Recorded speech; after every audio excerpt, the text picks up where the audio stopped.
আমার নবী সরকার দুজাহান নবী কুল সম্রাট নবী কুল শিরোমণি জনাবে মুহাম্মদুর রাসূলুল্লাহ জানালা দিয়া দাঁড়ায়া দাঁড়ায়া কাঁদে।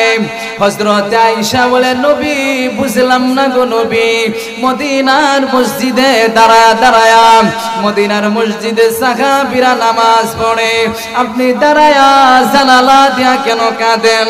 আমার বাবা আবু বকর নামাজ পড়ায়, আপনার কি কষ্ট লাগে নাকি? আমার নবী হযরত আয়েশা সিদ্দিকা রাদিয়াল্লাহু তাআলা আনহাকে ডাক দিয়া বলেন, ও আমার স্ত্রী আয়েশা, আমার এটা দুঃখের কান্না না, আমার সুখের কান্না। আমি নবী নামাজরে প্রতিষ্ঠা করার জন্য কত কষ্ট করেছি রে আয়েশা। আমি নবী তায়েফে মার খাইলাম, আমার নবীর শরীরে মশা মাছি বসা হারাম, আমার নবীর শরীরে মশা বসতে পারে না, কোন মাছি আমার নবীর শরীরে বসে নাই। আমার নবীর শরীরে মাছি বসা আমার রব হারাম করে দিলেন। ওই নবী তায়েফের ময়দানে মার খাইল। আমার নবী বলেন, আমার রব্বে কারীম আল্লাহ কোনদিন আমার শরীরে মশা মাছিকে হারাম করে দিয়েছেন। ওই তায়েফবাসীরা আমারে কষ্ট দিল, আমারে যাতনা দিল। কেন দিল? কেন দিল? কোনো কষ্ট নাই। আমি নবী তাদের সম্পদ মাইরে খাই নাই, আমি নবী তাদেরকে কষ্ট দেই নাই, আমি নবী কোনদিন তাদেরকে ব্যথা দেই নাই। কেন আমারে তারা কষ্ট দিল? শুধুমাত্র নামাজের কথা বলে। আমি নবী নামাজ পড়ি, মানুষদেরকে নামাজের কথা বলি, ওই নামাজের কথা বলে কাফেররা সহ্য করতে পারে না। আমি নবীরে কষ্ট দিল, যাতনা দিল। শুধু তাই না, শুধু তাই না, আমি নবীর জন্মভূমি মক্কাতে আমার জন্ম হয়েছে, আমি নবী মক্কাতে জন্ম গ্রহণ করলাম। মক্কার কাফেররা আমারে থাকতে দিল না। কেন দিল না? নামাজের কথা বলার কারণে মক্কার কাফেররা শত্রু হয়ে গেল। আমি নবী নামাজ পড়ি, নামাজের কথা বলি। শুধু তাই না, শুধু তাই না, হযরত আয়েশাকে বলে, ও আয়েশা মনোযোগ দিয়ে শোনো, আমি নবী কত কষ্ট করেছি। আমি যখন কাবাতে নামাজের জন্য যেতাম, আমি যখন হাতিমে কাবাতে সিজদা দিছি, আমি আমার রবের পায়ে সিজদা দিছি। আবু জাহেল আমার উপরে উটের নারী বুড়ি রাইখা দিত কষ্ট দেওয়ার জন্য। আমি যেন নামাজ না পড়তে পারি, আমি যেন নামাজ পাবন্দি না করতে পারি। আবু জাহেল আমার এত কষ্ট দিছে, এত যাতনা দিছে, কেন? আমি নবী তার সম্পদ খাইলাম না, না না, আমি নবী কোনো মানুষের সম্পত্তি খাই না। কেন আবু জাহেল আমার এত কষ্ট দিছে? কারণ একটা নামাজের জন্য। আমি নবী নিজে নামাজ পড়ে সাহাবীদেরকে নামাজের জন্য বলে, আমি নবী দুনিয়া থেকে বিদায় হয়ে যাবো, থাকবো না চিরদিন। আমার আগে আদম নবী থাকতে পারে নাই, আমার ভাই ঈসা থাকতে পারে নাই, আমিও থাকতে পারবো না, চলে যাব। জানুনি চলে যাব দুনিয়া থেকে। মনে বড় কষ্ট ছিল, যেই নামাজের জন্য এত কষ্ট করছি আয়েশা, যেই নামাজের জন্য এত মার খাইলাম, আমার ইন্তেকালের পরে নামাজ মদিনার মসজিদে হবে কি হবে না, আমার সন্দেহ ছিল। আজকে আমি তাকা দেখি, আমি মদিনার মসজিদে যাইতে পারি না। আমি বড় অসুস্থ হয়ে গেছি, আমার শরীরে প্রচন্ড অসুস্থ। আমি নবী মদিনার মসজিদে যাইতে পারি না, নামাজ যাইতে পারি না। আমার সাহাবীরা আবু বকরের নেতৃত্বে নামাজ পড়ে, আমার সাহাবী উমর নামাজ পড়ে, আমার সাহাবী উসমান নামাজ পড়ে। আমি নাই, আমি মদিনাতে নাই, মসজিদে নববীতে নাই। সাহাবীরা আবু বকরের নেতৃত্বে নামাজ পড়ে, এটা আমার আনন্দের কান্না, এটা আমার দুঃখের কান্না না। আয়েশা দুনিয়া থেকে বিদায় হয়ে যাব, সাহাবীরা মসজিদে নববীতে নামাজ পড়বে, এটা আমার দুঃখের কান্না না, এটা আমি নবীর সুখের কান্না। সুরে সুরে বলি সুবহানাল্লাহ। فسبحان الذي لا يحصى امتنانه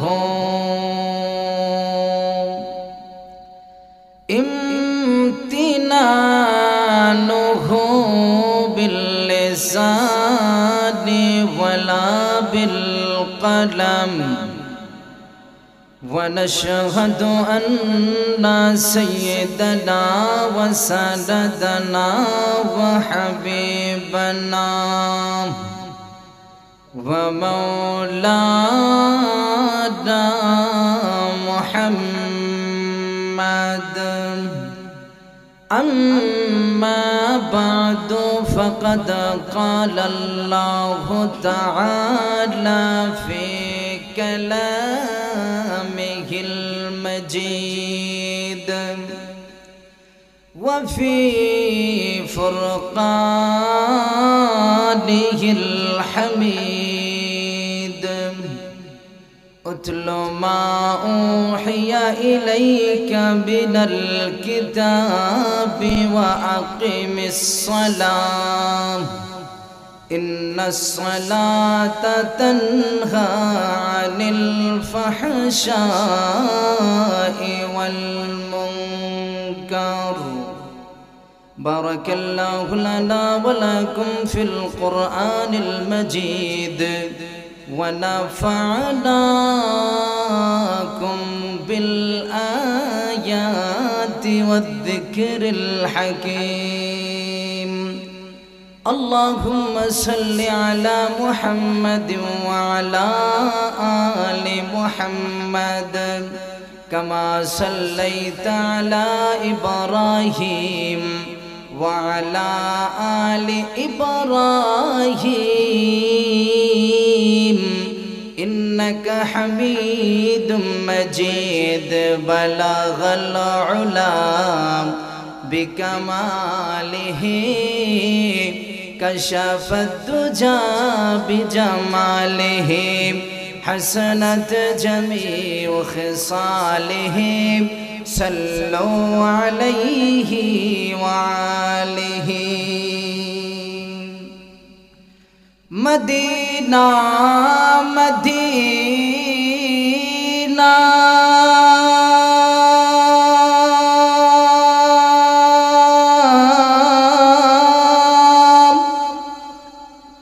مدینہ مدینہ مومنوں کی گنگنا ہے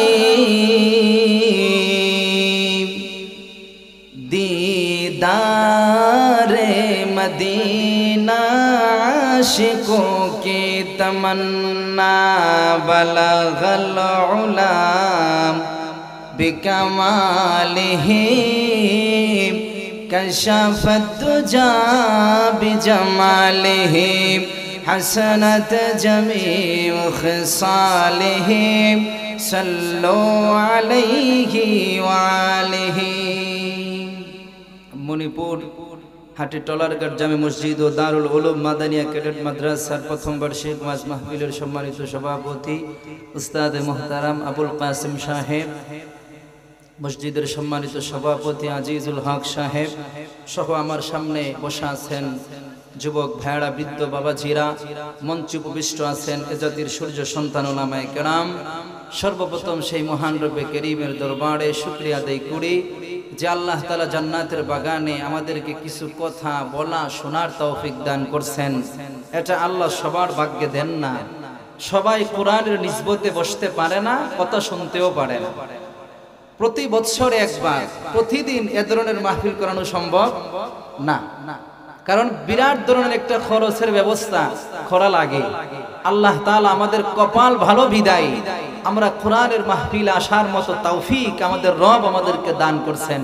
এটা অনেক বড় নিয়ামত, এটা আল্লাহ তাআলার অনেক বড় করুণা। আমি আপনাদের সম্মুখে পবিত্র কোরআনুল কারীমের ছোট্ট একখানা আয়াতে কারিমার অংশ তেলাওয়াত করেছি। রব্বে কারীম যদি তৌফিক দান করেন অতি সামান্য টাইমে দুই একটি কথা বলার তৌফিক যদি রব্বে কারীম আমাকে দান করেন, কথা বলবো। আমা তৌফিক ইল্লা বিল্লাহ। আমার তেলাওয়াতকৃত আয়াতের ভিতরে আল্লাহ তাআলা আমার নবীর সম্বোধন কইরা দুইটা কথা বলছেন। এক নাম্বার কথা, আল্লাহ তাআলা বলছেন উতলু মা উহিয়া ইলাইকা মিনাল কিতাব, ও নবী যে কিতাব তোমারে দিছি ওই কিতাব বেশি কইরা তেলাওয়াত করো, বেশি কইরা কোরআন তুমি পড়ো। দুই নাম্বার, তুমি নামাজ দুনিয়াতে প্রতিষ্ঠা করো, নামাজ কায়েম করো, তুমি নামাজ পড়ো, সাহাবীদেরকে নামাজ পড়ার আদেশ করো। এই দুইটা কথা আল্লাহ তাআলা বলছেন। এক নাম্বার কোরআন পড়ো, দুই নাম্বার নামাজ পড়ো। আল্লাহ রাসূলকে আল্লাহ তাআলা সম্বোধন করে বলছেন। আর কোরআনের নিয়ম হচ্ছে, কিতাবের ভিতরে লেখছে আল্লাহ তাআলা যদি উনার নবী মুহাম্মদ আরবিকে কোনো কিছু সম্বোধন করেন, এর অর্থ হচ্ছে শুধু আমাদের নবীকে বলা না, উনার সাহাবীদেরকে বলা, শুধু সাহাবীদেরকে বলা না, উনার উম্মতের পুরুষদেরকে বলা, উনার উম্মতের নারীদেরকে বলা, উনার উম্মতের যুবকদেরকে বলা, উনার উম্মতের যুবতীদেরকে বলা। এক কথায় আমার নবীকে সম্বোধন করে কোনো কথা বলার অর্থ হচ্ছে সারা আলমের সমস্ত মানুষকে আল্লাহ তাআলা সম্বোধন করে কথা বলা। সুবহানাল্লাহ। এখন কেউ যদি কোরআন তেলাওয়াত করে আল্লাহ তাআলা বলেন তার ঈমানের নূরকে আমি আল্লাহ বৃদ্ধি করে দিব। কোরআন তেলাওয়াতের লাভ কি? যত কোরআন পড়বে ঈমান বাড়বে। ওয়া ইযা তুলিয়াত আলাইহিম আয়াতুহু যাদাতুহুম ঈমানা।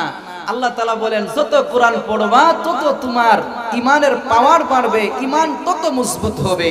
আর নামাজ কায়েম করবা, আল্লাহ তাআলা তোমার জীবনকে পরিবর্তন করে দিবে। সুবহানাল্লাহ।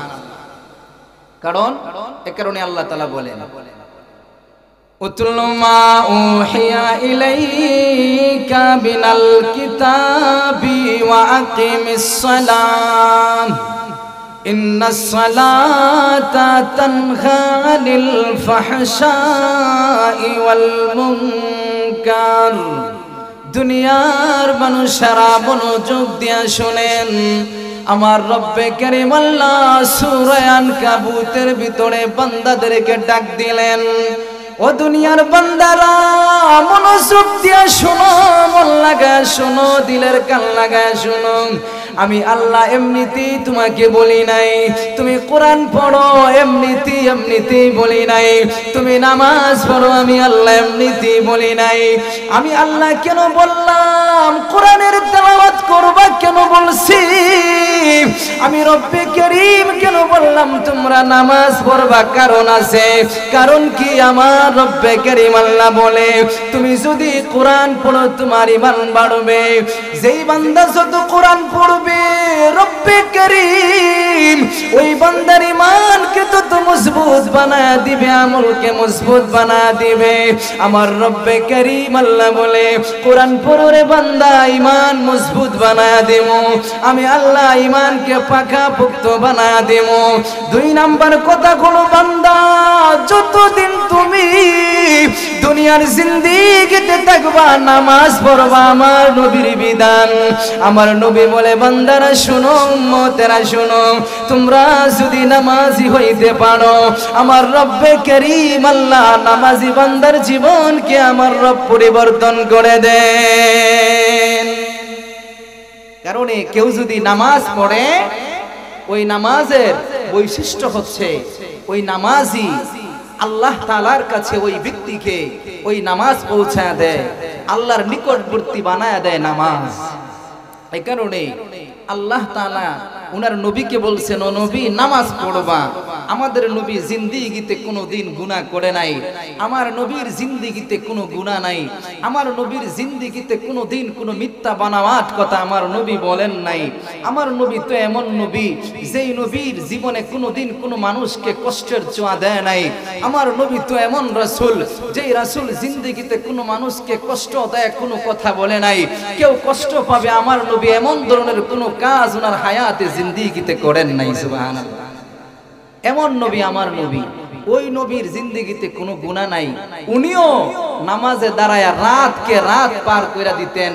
হযরতে আয়েশা সিদ্দিকা রাদিয়াল্লাহু তাআলা আনহা নবীর স্ত্রী নবীরে ডাক দিয়া কয়, ইয়া রাসূলুল্লাহ আমি তো জানি আপনার কোনো গুনাহ নাই, আপনার কোনো অপরাধ নাই। রাত্রিবেলা লক্ষ্য করে দেখি 3টা 2:30টার দিকে আপনি বিছানা থেকে উঠে আমার কাছ থেকে উঠে আপনি আল্লাহর দরবারে সিজদা দেন, আল্লাহর দরবারে রুকু দিয়া খাদেন। নবী গো তোমার তো কোনো গুনাহ নাই নবী, তুমি কেন এমন করো? আমার রাসূল বলছেন যদিও গুনাহ আমার নাই, আমার উম্মতের গুনাহ আছে, আমার যদিও পাপ নাই, আমার উম্মতের পাপ আছে, আমি নামাজ পড়ি আমার গুনাহগার উম্মতের জন্য আল্লাহর দরবারে মাগফিরাত কামনা করি। সুবহানাল্লাহ। আল্লাহর রাসূল 2 রাকাত নামাজে সারা কোরআন পড়তেন। আল্লাহর রাসূল নিজে আমল করছেন, সাহাবীদেরকে আমল শিক্ষা দিবেন। যে সাহাবীরা দেখো যেই নবীর কোনো গুনাহ নাই, ওই নবী দাঁড়ায় যদি সারা রাত নামাজ পড়তে পারে, তোমার আমার তো গুনাহ আছে, তোমার আমার তো অপরাধ আছে, তুমি আমি তো মুজরিম, অপরাধী, জালিম, মাজলুম, অনেক মানুষ আমাদের দ্বারা। আমরা যদি নামাজ না পড়ি এই ঈমানের কোনো গুরুত্ব, এই ঈমানের কোনো দাম আল্লাহ তাআলার দরবারে হবে না। আল্লাহ রাসূল সাল্লাল্লাহু আলাইহি সাল্লামের জিন্দেগি ভর নামাজ পড়ছেন। মৃত্যুর আগে আল্লাহ রাসূল হাঁটতে পারে না, চলাফেরা করতে পারে না, আমার নবী নামাজে যাইতে পারে না। আমার নবী নামাজের দিকে তাকায়া হাসে, নামাজের দিকে তাকায়া কাঁধে, আমার নবীর চোখ দিয়া পানি পড়ে। আমার নবী মদিনার মসজিদে যাইতে পারে না অসুস্থতার কারণে, বেশি অসুস্থতা, ইন্তেকাল হয়ে যাবে আমার নবীর। আমার নবী যাইতে পারে না, চলাফেরা করতে পারে না, তারপরেও মসজিদে নববীতে সাহাবীদের নামাজ দেখে আমার নবী কাঁদে। সুবহানাল্লাহ। আল্লাহর রাসূল ইন্তেকাল হয়ে যাবে, ইন্তেকালের আগে আল্লাহ রাসূলকে ধইরা উঠানো লাগে। আল্লাহ রাসূল একদিন আয়েশাকে বললেন, আয়েশা মসজিদেতে কে জানি নামাজ পড়ে আমার সাহাবীরা, আমার একটু দাঁড় করায়া দাও, আমি দেখমু আমার সাহাবীরা নামাজ পড়ে। সুবহানাল্লাহ। আল্লাহ রাসূলকে ধইরা জানালাতে দাঁড় করাইছে, আল্লাহ রাসূল কাঁদে, চোখের পানি পড়ে। আমার নবী সরকার দুজাহান, নবী কুল সম্রাট, নবী কুল শিরোমণি জনাবে মুহাম্মাদুর রাসূলুল্লাহ জানালা দিয়া দাঁড়ায়া দাঁড়ায়া কাঁদে। হযরত আয়েশা বলে, নবী বুঝলাম না গো নবী, মদিনার মসজিদে দাঁড়ায়া দাঁড়ায়া, মদিনার মসজিদে সাহাবীরা নামাজ পড়ে, আপনি দাঁড়ায়া জানালা দিয়া কেন কাঁদেন? আমার বাবা আবু বকর নামাজ পড়ায়, আপনার কি কষ্ট লাগে নাকি? আমার নবী হযরত আয়েশা সিদ্দিকা রাদিয়াল্লাহু তাআলা আনহাকে ডাক দিয়া বলেন, ও আমার স্ত্রী আয়েশা, আমার এটা দুঃখের কান্না না, আমার সুখের কান্না। আমি নবী নামাজে প্রতিষ্ঠা করার জন্য কত কষ্ট করেছি রে আয়েশা। আমি নবী তায়েফে মার খাইলাম, আমার নবীর শরীরে মশা মাছি বসা হারাম, আমার নবীর শরীরে মশা বসতে পারে না, কোন মাছি আমার নবীর শরীরে বসে নাই। আমার নবীর শরীরে মাছি বসা আমার রব হারাম করে দিলেন। ওই নবী তায়েফের ময়দানে মার খাইল।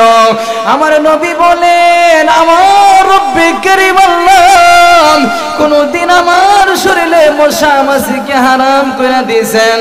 ওই তায়েফবাসীরা আমারে কষ্ট দিল, আমারে যাতনা দিল। কেন দিল? কেন দিল? কোনো কষ্ট নাই। আমি নবী তাদের সম্পদ মাইরা খাই নাই, আমি নবী তাদেরকে কষ্ট দেই নাই, আমি নবী কোনদিন তাদেরকে ব্যথা দেই নাই। কেন আমারে তারা কষ্ট দিল? শুধুমাত্র নামাজের কথা বলে। আমি নবী নামাজ পড়ি, মানুষদেরকে নামাজের কথা বলি, ওই নামাজের কথা বলে কাফেররা সহ্য করতে পারে না। আমি নবীরে কষ্ট দিল, যাতনা দিল।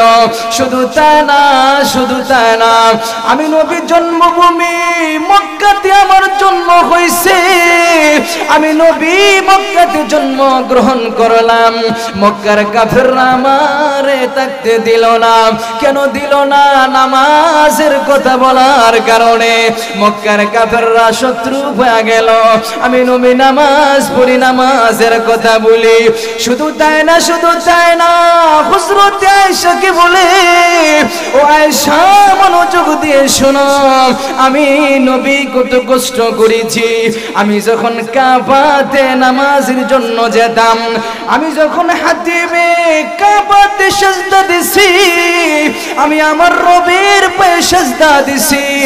আবু জাহেল আমার উপরে উটের নারী বুড়ি রাইখা দিত কষ্ট দেওয়ার জন্য, আমি যেন নামাজ না পড়তে পারি, আমি যেন নামাজ পাবন্দি না করতে পারি। আবু জাহেল আমার এত কষ্ট দিছে, এত যাতনা দিছে, কেন আমি নবী তার সম্পদ খাইলাম না? না না, আমি নবী কোনো মানুষের সম্পত্তি খাই না। কেন আবু জাহেল আমার এত কষ্ট দিছে? কারণ একটা নামাজের জন্য। আমি নবী নিজে নামাজ পড়ে সাহাবীদেরকে নামাজের জন্য বলে আমি নবী দুনিয়া থেকে বিদায় হয়ে যাবো, থাকবো না চিরদিন। আমার আগে আদম নবী থাকতে পারে নাই, আমার ভাই ঈসা থাকতে পারে নাই, আমিও থাকতে পারবো না, চলে যাব। জানুনি চলে যাব দুনিয়া থেকে। মনে বড় কষ্ট ছিল, যেই নামাজের জন্য এত কষ্ট করছি আয়েশা, যেই নামাজের জন্য এত মার খাইলাম, আমার ইন্তেকালের পরে নামাজ মদিনার মসজিদে হবে কি হবে না আমার সন্দেহ ছিল। আজকে আমি তাকে দেখি আমি মদিনার মসজিদে যাইতে পারি না, আমি বড় অসুস্থ হয়ে গেছি, আমার শরীরে প্রচন্ড অসুস্থ, আমি নবী মদিনার মসজিদে যাইতে পারি না, নামাজ যাইতে পারি না। আমার সাহাবীরা আবু বকরের নেতৃত্বে নামাজ পড়ে, আমার সাহাবী উমর নামাজ পড়ে, আমার সাহাবী উসমান নামাজ পড়ে।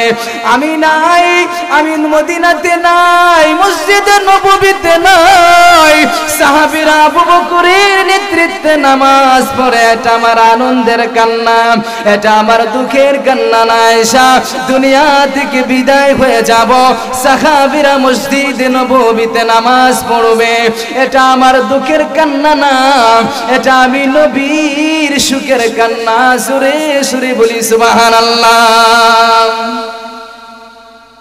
হযরত আয়েশা বলে, ও নবী আপনি কেন কাঁদেন? আমার বাবা ইমামতি করে, এই কারণে কি কাঁদেন? আল্লাহ রাসূল কো না, এই নামাজের জন্য কাফেররা যত কষ্ট আমারে দিছে, শুধু আমার কোনো দোষ নাই। কাফেররা আমার নবীর কাছে টাকা পয়সা আমানত দিত। মানুষ টাকা পয়সা কার কাছে আমানত দেয়? যারে ভালো মনে করে। আমার নবীর চরিত্র কেমন ছিল, আমার নবীর আখলাক কেমন ছিল? কাফেরের বাচ্চারা, বেঈমান মুশরিকরা আমার নবীর কাছে টাকা আমানত দেয়।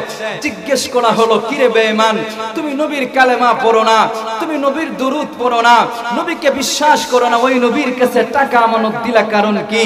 তুমি তোমার ধর্মের লোকদের কাছে টাকা আমানত দিলা না, পয়সা আমানত দিলা না। কাফেরগুলা বলতো, যদিও মুহাম্মদের দিন মানি না, যদিও মুহাম্মদের ধর্ম মানি না, যদিও মুহাম্মদের কালচার মানি না, কিন্তু জানি মুহাম্মদ এমন মানুষ, আমাদের হাতে বড় হয়েছে, মুহাম্মদের জন্মকর্ম দেখছি, মুহাম্মদের চরিত্র দেখছি, 40 বছরের ভিতরে আমাদের হাতে মুহাম্মদ বড় হয়েছে। আমি তার চাচা লাগি, আমি তার মামা লাগি, আমি তার খালু লাগি, আমাদের হাতে মুহাম্মদের জন্ম।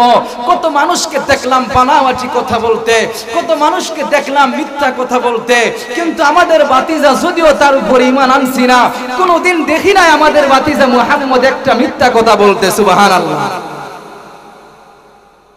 এ কারণে মুসলমান ভাইরা আমার, ওই নবী জিন্দেগিতে কোনোদিন একটা মিথ্যা কথা বলে নাই, ওই নবীর জিন্দেগিতে কোনো মিথ্যা কথা নাই। ওই নবীর উম্মত আমরা। ওই নবীকে আল্লাহ তাআলা বলে, ও নবী মুহাম্মদ, আপনার কাজ দুইটা। এক নাম্বার কাজ হচ্ছে আপনি কোরআন পড়বেন, দুই নাম্বার কাজ আপনি নামাজ পড়বেন। এই দুইটা কাজ যদি আপনি করতে পারেন, আপনার উম্মতেরা করতে পারে, আপনার উম্মতের জীবনকে আল্লাহ পরিবর্তন করে দিবে। আমার নবী দাঁড়ায়া দাঁড়ায়া সারা রাত নামাজ পড়ছে। আমার ইমানের অবস্থা ভালো না, আমার আখলাকের অবস্থা ভালো না, আমি দাঁড়ায়া নামাজ পড়ি 4 রাকাত 2 মিনিটেই শেষ, অথচ আমার নবী রাতকে রাত দাঁড়ায়া নামাজ পড়তো। সুবহানাল্লাহ। একদিনের ঘটনা আমি আপনাদেরকে বলি। আল্লাহর নবী রাত্রি বেলা শুয়ে আছেন হযরতে আয়েশার পাশে। আল্লাহর নবী আয়েশা সিদ্দিকার পাশে শোয়া। হঠাৎ করে আয়েশা হাত দিয়া দেখে আমার নবী বিছানাতে নাই, আমার নবী উঠে চলে গেছে। আয়েশার অন্তরে ভয় লাগা গেল, আমার নবী কই গেল, আমার হাবিব কই গেল, আমার হাবিবকে দেখি না।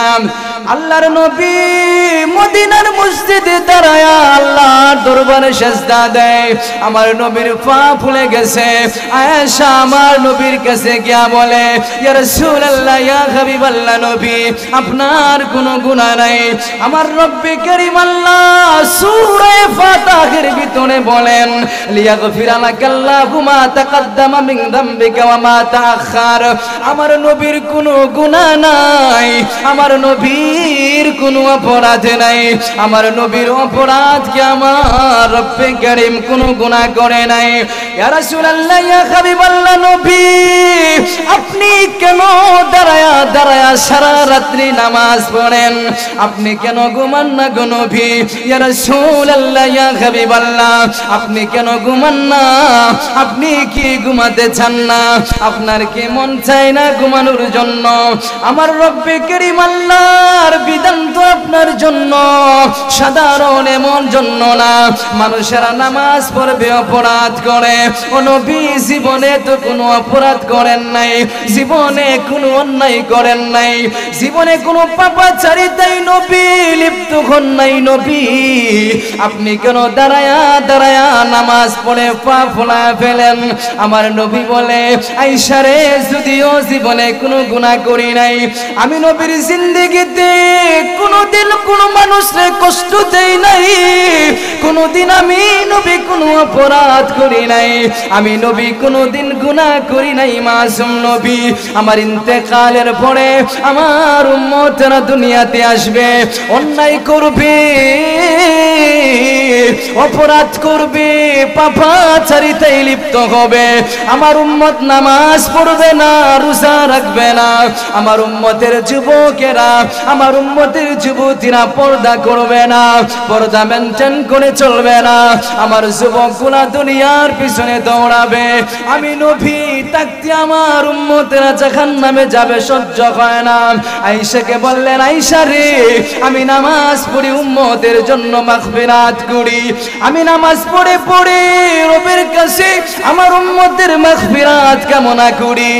আমি রবের কাছে বলি, রব্বে কারীম, আমার কিয়ামতের ময়দানে লজ্জা দিয়েন না, আমার কিয়ামতের ময়দানে বেইজ্জতি কইরেন না। আমি জান্নাতে যাবো, আমার গুনাহগার যুবক জাহান্নামে যাবে। আমি নবী জান্নাতে থাকবো, আমার যুবতী গুনাহ জাহান্নামে থাকবে। আমি নবী জান্নাতের আলা মুকামে থাকবো, আমার গুনাহগার উম্মত গুনাহ জাহান্নামে থাকবে, হতে পারে না। আমি নামাজ পড়ি নিজের জন্য না, আমি নামাজ পড়ি আমার গুনাহগার উম্মতদের মাগফিরাতের জন্য নামাজ পড়ি। এই নবী আমাদেরকে কম ভালোবাসতেন না বেশি? জোরে কোন না, কম না বেশি? কেমন বেশি? নবী কয়, আয়েশা রে, আয়েশা, নিজের জন্য নামাজ পড়ি না, আমি নামাজ পড়ি আমার উম্মতের জন্য মাগফিরাত কামনা করি। ওই নবীর আমল যদি জিন্দেগিতে না আসে, যেই নবী আমাদেরকে 63 বছরের জিন্দেগিতে ভুলেন নাই, আমার নবীর ইন্তেকালের আগে আমাদেরকে ভুলেন নাই, আমার নবী হাসরে ভুলবেন না, মিজানে ভুলবেন না, ফুলসিরাতে আমার নবী ভুলবে না। একটা যুবক জাহান্নামে থাকার পর্যন্ত আমার নবী জান্নাতে যাবে না। যুবকগুলাকে দৌড়ে দৌড়ে আমার নবী জান্নাতে প্রবেশ করাইবেন, যুবকগুলাকে দৌড়বেন, হাতে দৌড়ে নবী জান্নাতে নিয়ে যাবেন। যুবক বলবে, ইয়া রাসূলুল্লাহ, নিজের যুবকের ফান্দে পইরা আমি আমার যৌবনকালের ফান্দে পড়ে গো নবী তোমার অনুসরণ করি নাই, তোমার অনুকরণ করে নাই, হাসরে আমাকে আপনি বলেন নাই, মিজানে নবী আমাকে আপনি বলেন নাই, অথচ আমি আপনার দিকে ছিলাম না, আমি আপনার রাস্তায় ছিলাম না। আমার নবী আল্লাহর কাছে সিজদা দিয়া বলবে, যতক্ষণ পর্যন্ত একজন উম্মত জাহান্নামে থাকবে আমি নবী খুশি হব না, আমি নবী কোনোদিন খুশি হইতে পারি না। আমার রব্বে কারীম আল্লাহ তাআলা আমার নবীর কানে এলান করবেন, ও নবী মুহাম্মদ, আপনার যত ইচ্ছা, আপনার যত খুশি আপনার উম্মতকে নিয়ে জান্নাতে প্রবেশ করেন। দেখা যাবে এক পর্যায়ে আমার নবী সমস্ত জাহান্নামী উম্মতকে নিয়ে আল্লাহর তৈরি জান্নাতুল ফেরদাউসে প্রবেশ করবেন। ও যুবক, তুমি নবীরে চিনলা না, যুবতী তুমি নবীরে চিনলা না। যদি চিন্তা নবীর আদর্শে জীবনে বাস্তবায়ন করতা, যদি বুঝতা নবীর নামে বদনাম হয়, তুমি ঘরে বসে থাকতা না। আজকে থেকে আমরা যুবকদেরকে বলে যাই, যুবতীদেরকে বলে যাই, দুনিয়াতে যতদিন চলবো নবীর সুন্নাহর অনুসরণ করব, নবীর আখলাকের অনুসরণ করব। আমার নবীর বিরুদ্ধে কথা বললে কাউকে রেহাই দেওয়া যায় না। বাবার বিরুদ্ধে কথা বললে মানা যায়, ভাইয়ের বিরুদ্ধে কথা বললে মানা যায়, স্ত্রীর বিরুদ্ধে কথা বললে মানা যায়, চাচার বিরুদ্ধে কথা বললে মানা যায়। যেই নবী মিজানে আমাদের হাউজে কাউসার পান করায় যেই নবী জান্নাতি নিয়ে যাবেন, ওই নবীকে কোনদিন বেঈমানরা, কাফের মুশরিকরা নবীরকে অপমাননা করবে, আমার নবীর সাথে খারাপ আচরণ করবে, আমি মুসলমান সহ্য করতে পারি? রব্বে কারীম যেন আমাদেরকে আল্লাহর রাসূলের একনিষ্ঠ উম্মত হওয়ার তৌফিক দান করেন। আমরা যেন আমাদের জীবনকে নবীর প্রেমে লাগাইতে পারি। সবাই বলে